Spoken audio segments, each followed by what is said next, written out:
बलवाई थे, जिन लोगों ने इमाम हसन के जो है जांग पर नेजा मारा था, जो आर पार नेजा हो गया था, आपके बाएं पैर के पिंडली की हड्डी काट दी थी लोगों ने, इतना जुल्म किया था। यही मौलाई है, यही बलवाई है, यही अमर बिन साद है जो इमाम हसन का राइट हैंड बन करके चलता था।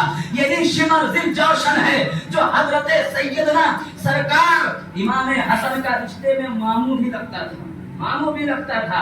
आप घबराए नहीं, फकीर आज आपको सारी चीजें बता के जाएगा। ये शिमर दिल जौशन कौन है, ये खूली कौन है, ये अमर बिन हज्जाज कौन है, ये अमर बिन साद कौन है, ये उबैदुल्लाह बिन जुबैर बिन सलीम कौन है, और इन सब गद्दारों की तारीफ सुनेंगे। ये मुख्तार सकफी कौन है, ये कौन लोग थे जिन्होंने इमाम हुसैन के साथ, इमाम हसन के साथ गद्दारी की। ये इमाम हसन के साथ आके खड़े थे। इन लोगों ने कहा था कि हम आपके लिए जान दे देंगे, हुजूर आपके लिए गर्दन कटा देंगे, हुजूर आपके लिए अपनी औलादें कुर्बान कर देंगे।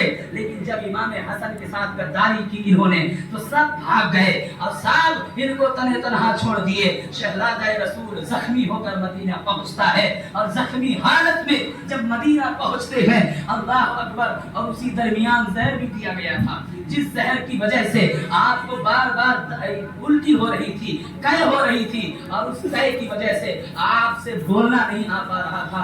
आपने दरवाजा खटखटाया, दरवाजा खटखटाते हैं सामने देखा कि मेरा कासिम नौजवान खड़ा है, रात का अंधेरा है, बेटा दरवाजा खोलो। दरवाजा खुला तो कासिम ने देखा वो अमीरुल मोमिनीन, वो शहजादा रसूल जिसके लिए फरिश्ते खिदमत के लिए उतरते रहे, वो आज तने तनहा जहर से आलूद होकर के जख्मी हालत में अपने घर पे अकेला पहुंचा है। जब इमाम कासिम ने वालिद मोहतरम को देखा तो बिल्कुल चीख कर रोने लगे। वालिद मोहतरम को सहारा दिए और अंदर ला करके बैठाया।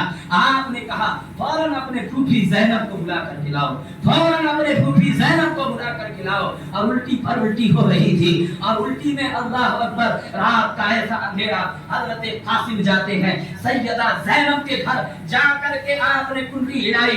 इतनी रात को रोते हुए अपने सर को चौखट पर झुका कर रखे हैं। सैयदा ज़ैनब बाहर निकलती है और कहती है अल्लाह के बंदो, इतनी रात में आज तक कोई अली के घर से खाली नहीं लौटा, लेकिन मांगने वाला कोई इतनी रात को कभी नहीं आया। बता तो सही तू है कौन? रात का अंधेरा, चेहरा समझ में नहीं आ रहा। फूफी ने जब देखा कि दरवाजा खुलता है और दरवाजा खुलने के बाद जो शख्स दरवाजे पर टेप लगा करके सर रख करके रो रहा है, वो कोई मंगदार भिखारी नहीं, बल्कि उसके भाई हसन मुश्तबा का नक्ते जिगर हजरत कासिम रज़ियल्लाहु तआला अन्हु है। जब आपने ये देखा तो पूछा बेटा इतनी रात क्यों? कहा जल्दी चलिए वालिद गिरामी